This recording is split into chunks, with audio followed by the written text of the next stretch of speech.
Bueno, ¿cómo? ¿Se me oye o no? Acércate, Anita. ¿Se me oye? Sí, ahora sí, Simplemente decir que el Círculo de Podemos de Edimburgo, que surgió en febrero de 2014, como un eco o reflejo de lo que estaba ocurriendo en España ahora. Como un eco de lo que estaba ocurriendo en España, y con el deseo de visibilizar el fenómeno de los expatriados y el poder poner de manifiesto la problemática de ruego de voto, y también por las ganas de trabajar con otras asociaciones como Living Rain Campaign, Migrant Solidarity Network o Marea Granate, con la que de hecho tenemos próximamente una mesa para tratar el tema de los CRES, los consejos de residentes en el extranjero. Hemos participado también en eventos públicos no asamblearios, como las marchas por la dignidad que se hicieron el 22 de mayo de 2014, una manifestación en contra de la ley Mordaza en mayo de 2015, y hemos sido invitados por grupos políticos escoceses como Rise, SNP o Syriza. Y bueno, periódicamente también realizamos actos públicos donde tenemos la suerte de contar con representantes políticos españoles como Pablo Fernández, Enrique Bataller, y hoy con Emilio León y Lorena Gil.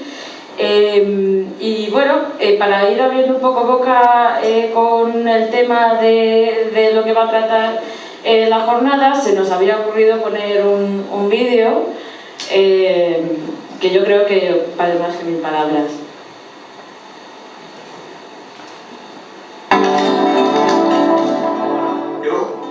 ¿Sonido? Está.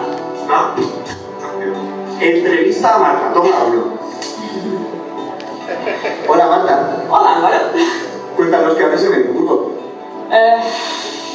Pues yo me vine a Edimburgo llevo ya 4 años aquí, 4 años y medio en Gran Bretaña, y yo me vine aquí al final porque me quedé sin trabajo en España y me pasé casi 1 año y medio intentando encontrar un trabajo en España y no consiguiendo encontrar, o sea, ni siquiera una entrevista.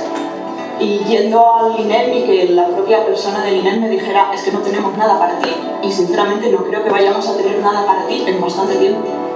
Entonces al final pues ya llegó un momento que es que tristemente ya no te queda más remedio que darte cuenta de decir, es que aquí no hay nada para mí. ¿Qué significó para ti el tener que dejar tu país de una forma forzada, sin tolerancia?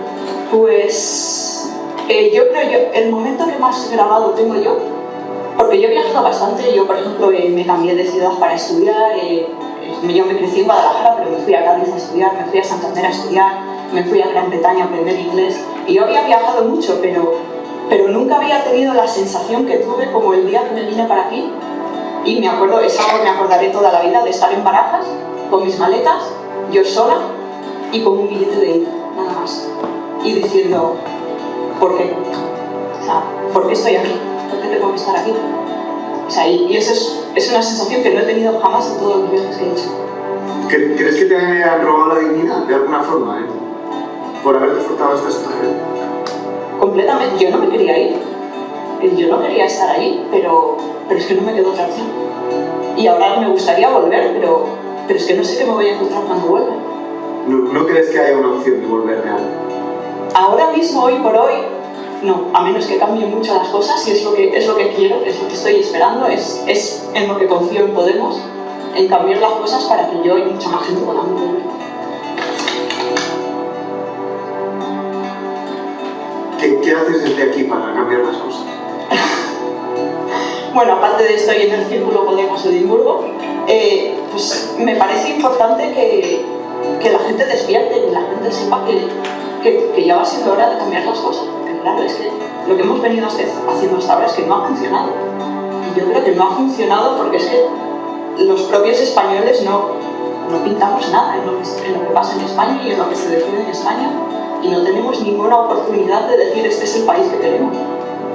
Y eso es lo que tiene que cambiar. ¿Crees que con Podemos vamos a pintar más?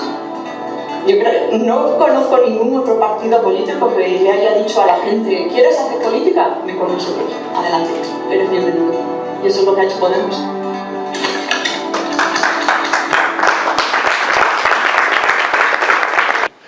Bueno, sí, que vamos a tratar sobre todo el tema de cuáles son las propuestas de retorno, las herramientas con las que contamos, las perspectivas de los emigrados y, bueno, sin más dilación, os dejo con la intervención de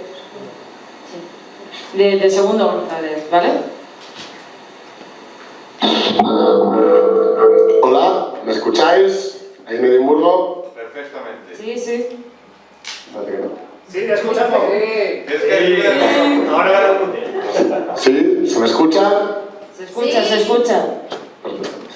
Vale, pues bueno, hola a todos y todas, las que estáis aquí, las que estáis allí, ojalá todas pudierais estar aquí, pero como no puede ser, nos ayudaremos de las tecnologías para comunicarnos. Bueno, quería empezar recordando un poco de dónde venimos, porque hoy en día la emigración es un problema político de primer orden, del que están hablando todos los partidos. El PSOE ya lo tiene como un elemento de campaña también, pero esto no siempre fue así. Yo recuerdo en 2013, yo estaba en Juventud Sin Futuro, y de aquella estábamos viendo como todos los sectores estaban movilizando, organizándose en diferentes mareas, saliendo a la calle a protestar y a exponer sus demandas.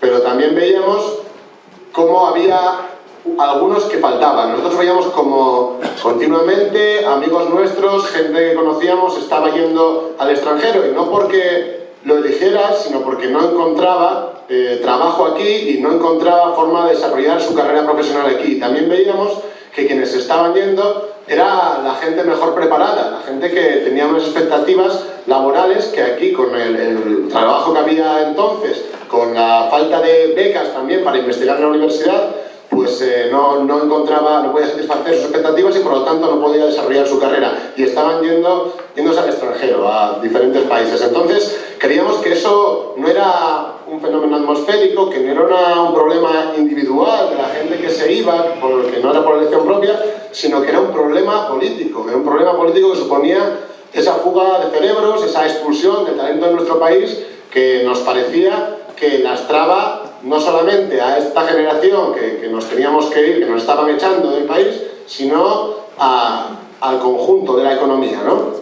Entonces se nos ocurrió lanzar la campaña aquella de "no nos vamos, nos echan", que fue básicamente una web en la que recogíamos testimonios de jóvenes que estaban en el extranjero trabajando y que más o menos compartían nuestra perspectiva sobre el tema, que no era un fenómeno casual, sino que nos estaban expulsando con sus políticas de recortes y de precariedad del país. Y para sorpresa nuestra, en una semana recibimos 4.000 testimonios en la página web, y llenamos un mapa con lugares de todo el mundo en los cuales la gente estaba viviendo y trabajando, y todos nos contaban más o menos lo mismo, ¿no? Que no habían elegido irse, sino que se sentían expulsados de su país por unas políticas injustas. Se dice que somos unos 20.000 españoles en Edimburgo. Eso supondría casi el 5% de la población total de la ciudad. Creemos que quizás esto es un poco exagerado, no hay ninguna medición real, ni siquiera las mediciones de los nuevos institutos de seguridad social son válidas, porque cuando uno deja el país tampoco tiene por qué desinscribirse de estas listas. Por lo tanto, esta gente que viene a trabajar durante un verano y luego se va, sigue estando censada en esas listas. Como el caso de Edimburgo es tan peculiar en cuanto al tema de migración, Itziar Boyarín, que además tiene una vinculación especial con la ciudad, desarrolló el documental En Tierra Extraña, en el que se narra la historia de algunas de estas personas emigradas y cómo viven su situación desde aquí. A pesar de todo, es importante decir que la inmigración española vivimos una situación de ventaja con respecto a la inmigración de otros países. En términos de la Unión Europea nos dejan libertad de movilidad, libertad de empleo, y sobre todo ahora que hace no mucho más de 15 días se aprobó la nueva ley de migración en Gran Bretaña, en el Parlamento de Londres, ahora se está discutiendo aquí en Edimburgo, en la que pretende expulsar a todos aquellos emigrados de fuera de la Unidad Europea que no cobren más de 35.000 libras al año, o sea, un sueldo que por supuesto prácticamente nadie tiene. Eso más otros factores, como que se penaría con 5 años de cárcel, por ejemplo, a todo aquel que diera cobijo o empleo a alguno de estos emigrantes. En realidad, ellas saben mejor de este tema, pero bueno, me ha tocado hacerlo a mí y lo estoy diciendo.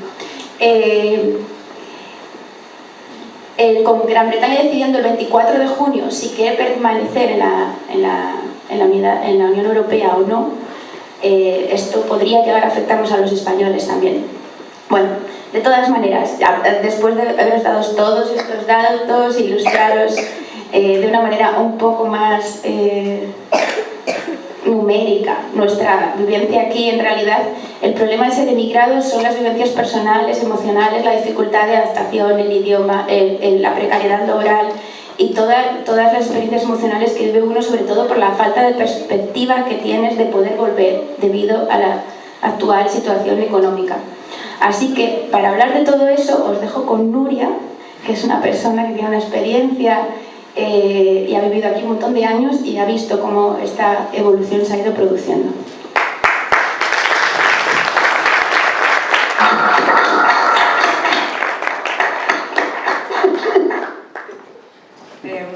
Hola a todas y a todos. Me llamo Nuria y voy a contar un poco mi experiencia personal, porque yo no encajo en el perfil de la persona migrante en Edimburgo que aquí la compañera Leticia estaba diciendo anteriormente. Yo llevo aquí 16 años, yo no vine empujada por las condiciones económicas de España, yo vine aquí porque realmente estaba un poco aburrida y quería cambiar de aires. En realidad, cuando yo llegué aquí éramos muy poquitos, había muy poquita inmigración y había menos de un 1% de paro en Edimburgo. Había más trabajo que personas. Yo recuerdo que llegué aquí y conseguí alojamiento en una semana y trabajo en mi segundo día. Los contratos laborales de aquella época, pues aunque fuesen fregando platos o haciendo camas, estaban bastante bien, el sueldo estaba, yo vine con las pesetas.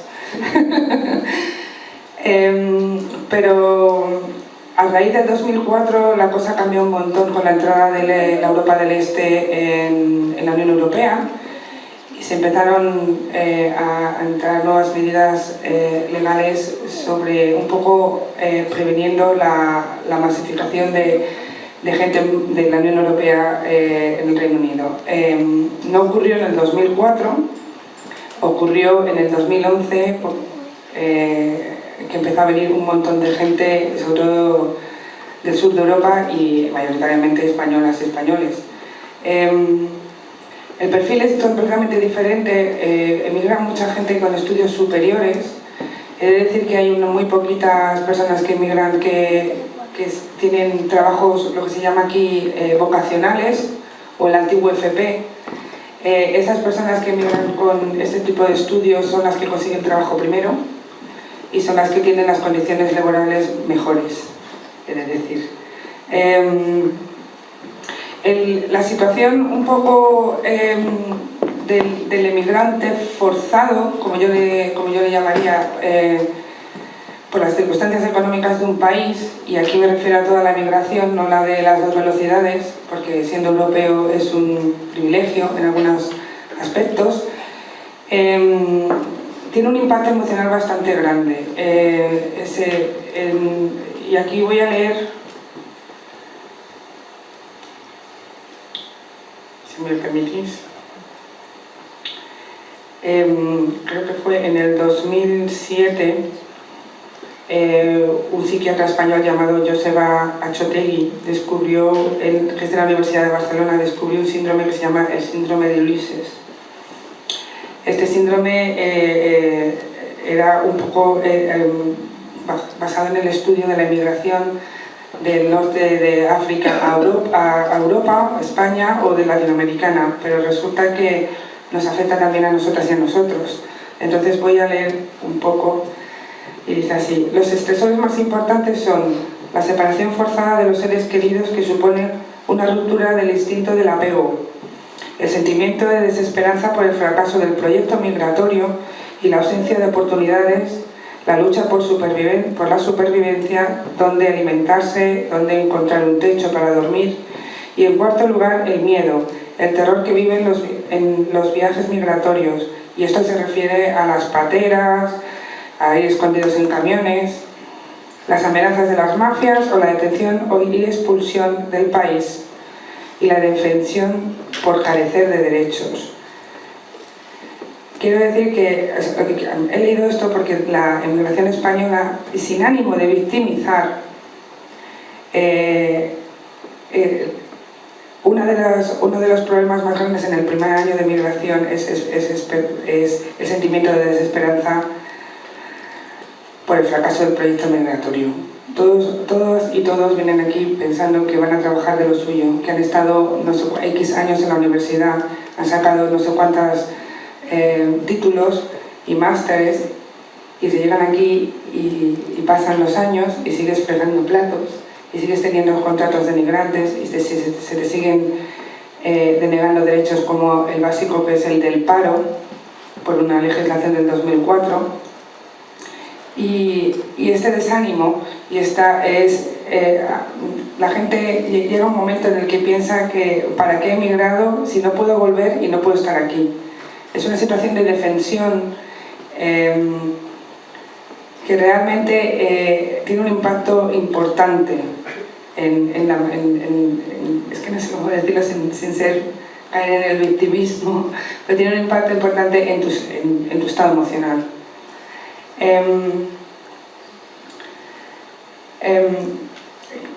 Creo que esto es bastante importante porque uno de los problemas mayores que veo es que la situación en España no deja que las personas vuelvan, y tiene que haber un cambio y un proyecto de futuro bastante consistente y sobre todo realista. Muchos de los problemas que está teniendo la migración ahora ya no aparte es del sistema laboral o del sistema de cómo está organizado el trabajo, sino del sistema educativo también. Una reflexión aquí es que sería una reflexión aquí es que no todo el mundo tiene las mismas habilidades y no todo el mundo puede acceder a los mismos puestos de trabajo, y debería haber una redistribución del mismo. Particularmente yo, por ejemplo, no volvería porque soy madre sola, tengo más de 40 años, soy un perfil que España no quiere.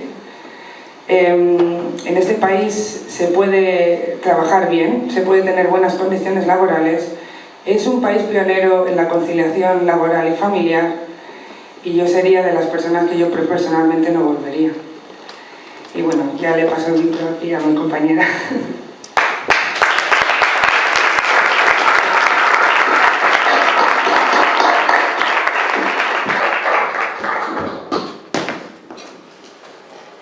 Hola, yo me llamo Sara y como me han introducido antes, yo pertenezco al colectivo investigador local de aquí de Edimburgo. Y bueno, un poco lo que había pensado hoy es hacer una comparativa de cómo me ha ido la vida laboral aquí y yo cómo creo que me habría ido en España, que creo que hubiera sido bastante diferente. Yo llegué a Edimburgo hace casi 8 años, cuando acabé mi tesis doctoral en Barcelona, conseguí un contrato de trabajo en la Universidad de Edimburgo y me vine para acá. O sea, cambia bastante, creo, la situación en la que yo llegué con la situación de la que estaba hablando yo, ¿no? Ahora mismo. Claro, yo llegué aquí cuando todavía creo que la palabra crisis no se usaba. Entonces yo pensé que me venía por 2 años y ya luego para casa. Y no fue así. O sea, en todo este tiempo que llevo aquí he intentado volver 2 veces con mi formación a España y no he conseguido el puesto de trabajo. Por ejemplo, en el 2011 quise volver, apliqué a una beca, solicité una beca, no la conseguí por la alta competitividad que había. Entonces dije, bueno, pues me quedo unos añitos más por aquí. Y cuando acabé mi estancia postdoctoral, que es la estancia que se hace después de la tesis, bueno, llegó el momento de decir un poco qué hacía.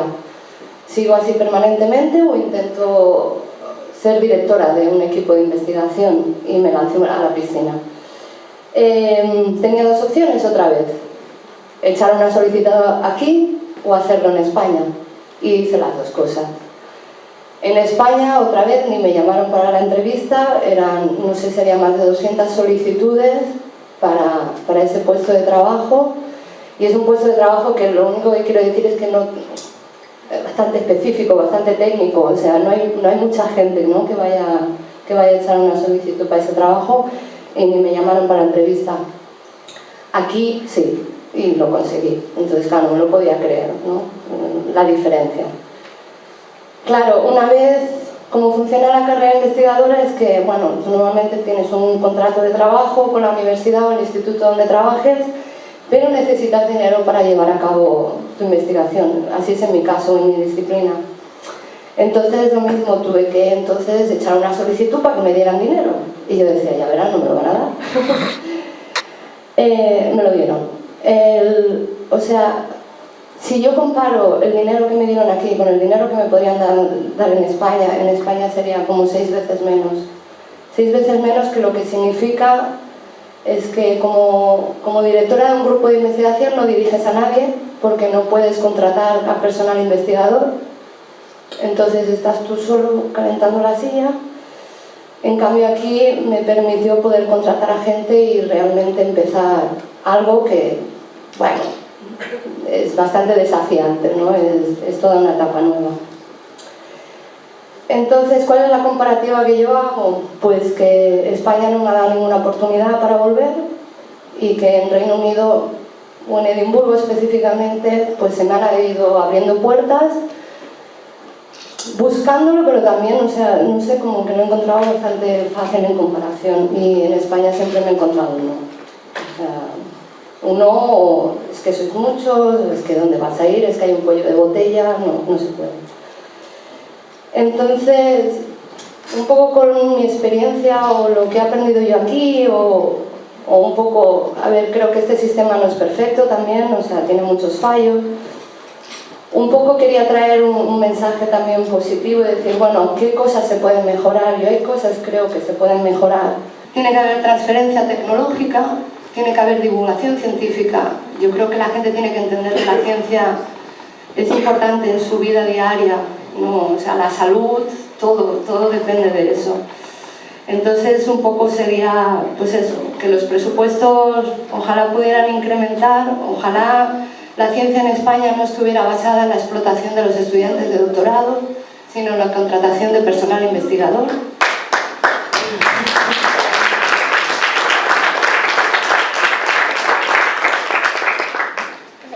Y me habéis cortado ahora, yo no sé. Bueno, y eso, la diversificación. No creo tampoco en una ciencia privada. Ojalá el Estado pudiera también sacar provecho de todo el trabajo tan duro que hay detrás por parte de los investigadores para que luego venga una farmacéutica a hacer dinero con ello. Pero bueno, es lo que tenemos por ahora. No sé. Muchas gracias por escuchar.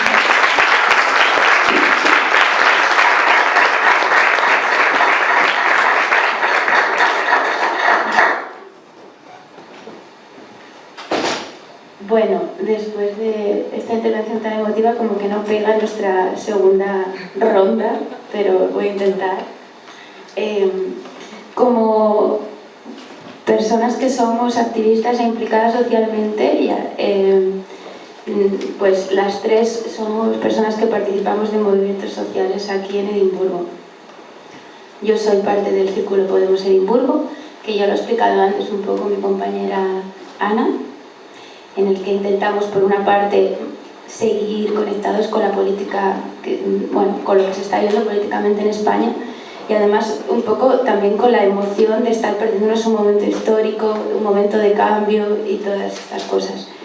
Pero por otra parte también nos interesa vincularnos a los movimientos de la zona, que además lo vemos como una oportunidad para hacer redes más amplias a nivel europeo, que al final pueden construir también una Europa distinta. Entonces, en cierto modo, es una especie de idea más global, y entendemos también el proyecto de Podemos desde el punto de vista de una herramienta para crear política distinta, que se base más en las personas, que funcione como una red, que cada vez se vaya ampliando y que eso pudiera llegar también a otros países, a otras zonas.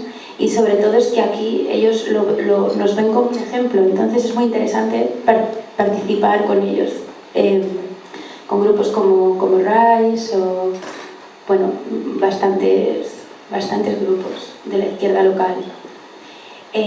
Aparte, se me dio la oportunidad, de una manera un poco peculiar, de participar como consejera en el Consejo de Comunidades Asturianas.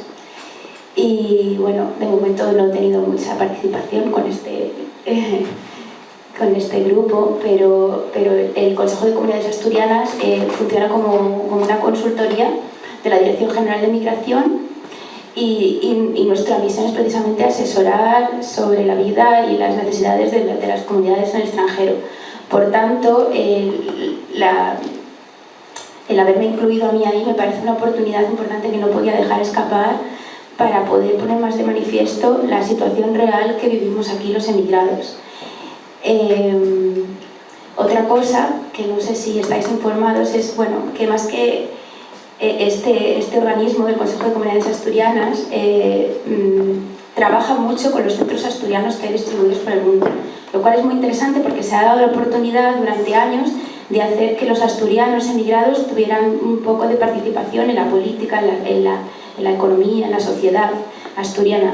Pero a día de hoy, con las nuevas oleadas de migración, no se ha intentado implicar a estos nuevos grupos, y sobre todo, ni en los lugares en los que no hay centros asturianos, ni tampoco en los propios lugares en los que sí lo hay, porque estos centros asturianos se crearon en los años 60 mayormente, y no ha intentado abrirse a los nuevos emigrantes, ¿no? Incluso ponen trabas en algunos casos.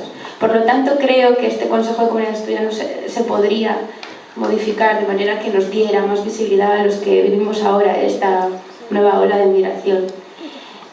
Aparte, me parece muy interesante porque tenemos otra posibilidad desde el extranjero de participar políticamente a través del Consejo de Residentes en el Extranjero, los que llamamos los CRES, y son los CRES, que son órganos consultivos que dependen de los consulados y que tenemos derecho a crearlos en todos los consulados que hay en el exterior.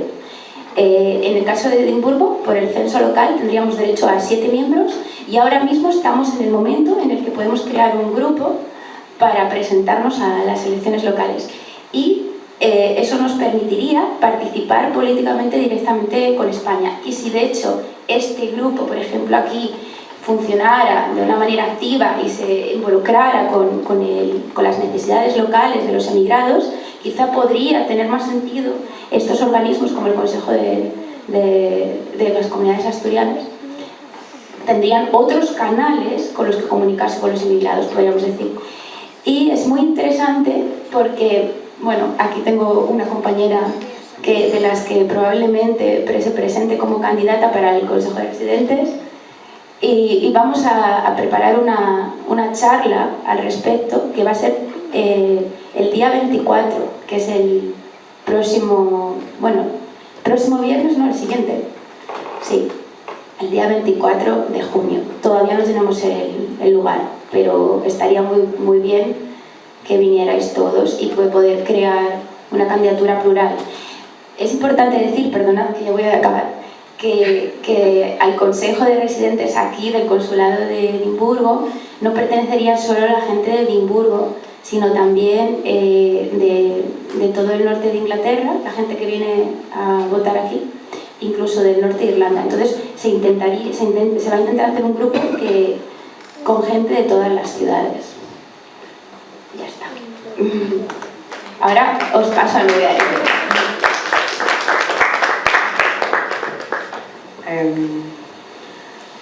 Bueno, yo iba a hablar en inglés por some reason. Bueno, decir que yo cuando vivía en Madrid, yo vengo del sindicalismo, hice en España filosofía y letras y aquí hice derecho. Y me estoy especializando en derecho laboral, pero vamos, no me da tiempo, no me da tiempo. Entonces, digo esto porque el derecho me ha permitido colaborar en determinados grupos aquí en Edimburgo, ayudando a inmigrantes un poco en velar porque sus derechos sean respetados. Entonces, voy a contar un poco los grupos que hay, más o menos de españoles y hispanohablantes, y esto decir que hay algunos que son mixtos. Yo fui partícipe de la creación de ALBA, que es una asociación cultural, se creó en el 2014 para las mamás y los papás hispanohablantes que tienen niños aquí, niñas, y un poco como para pues empoderarlos enseñarles sobre la cultura, la lengua. ALBA empezamos, no sé si fuimos 5 mamás en el 2004, en el 2011 tenían más de 90 familias, o sea, es increíble. Aparte de ALBA, que colabora también con el Instituto Cervantes, está la Oficina Precaria de Edimburgo, María Granate, los Spanish Workers de Edimburgo también, y Edinburgh in Protest. Y no sé si se me ha pasado alguien. Ahora ya paso a Sara.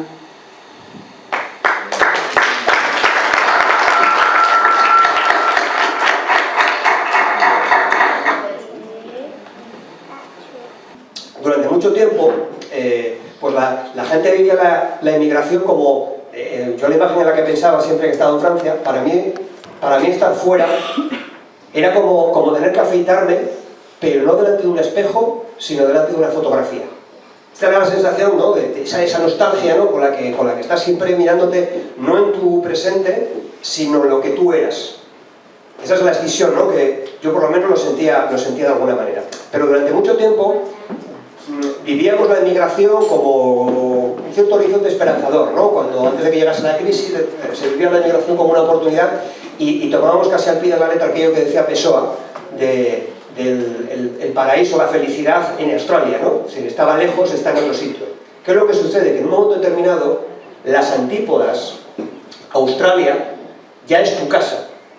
Es decir, de lo que más enajenado estás cuando vives la crisis, cuando te golpea y te echan hasta de tu casa, de lo que más enajenado estás es precisamente tu propia vida. Y las antípodas pasan a ser lo que tienes al lado. Y te sientes más en tu casa fuera, ¿no? Yo me siento mejor acogido aquí hablando con vosotros, lógicamente, que discutiendo en el Parlamento asturiano.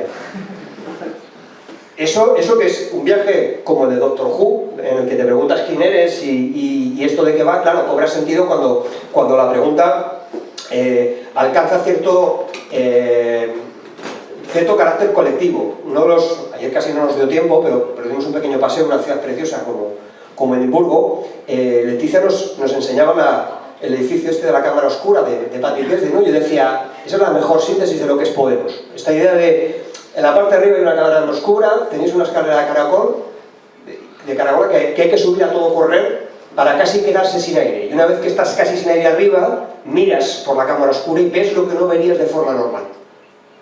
Y esa situación, ¿no?, de llego sin aire, y esto ha sido Podemos, correr como locos, queriendo llegar todavía más lejos. Pero una vez que has llegado arriba del todo, ves la cámara oscura, empiezas a bajar piso por piso y ves los planos de realidad, ¿no? Empiezas, y vosotros lo veis desde aquí, ¿no?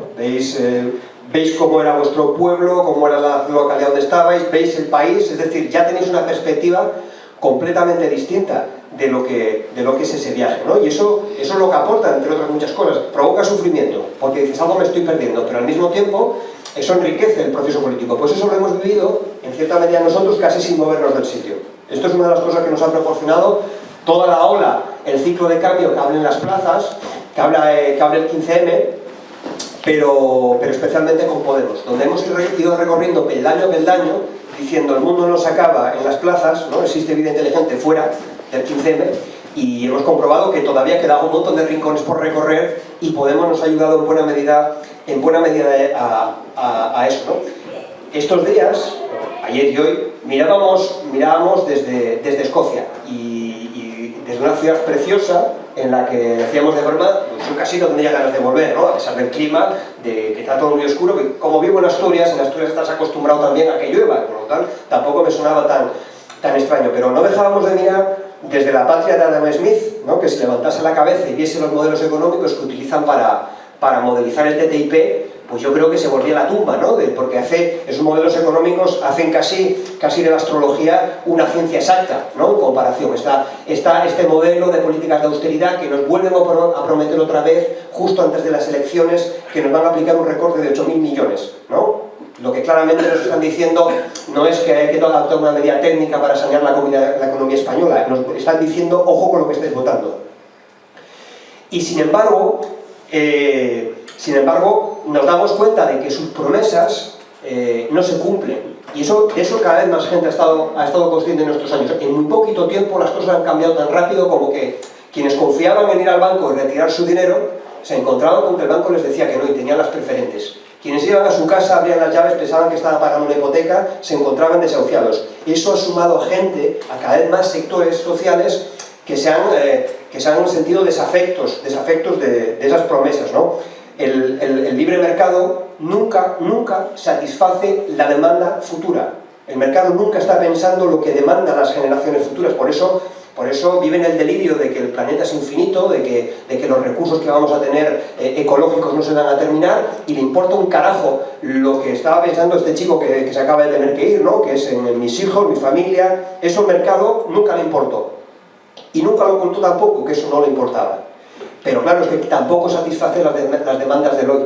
Y ahí es donde se genera la contradicción, que es lo que provoca que la gente se vaya, pero también que la gente se ponga de pie. Y yo cuando miro desde aquí, desde Edimburgo,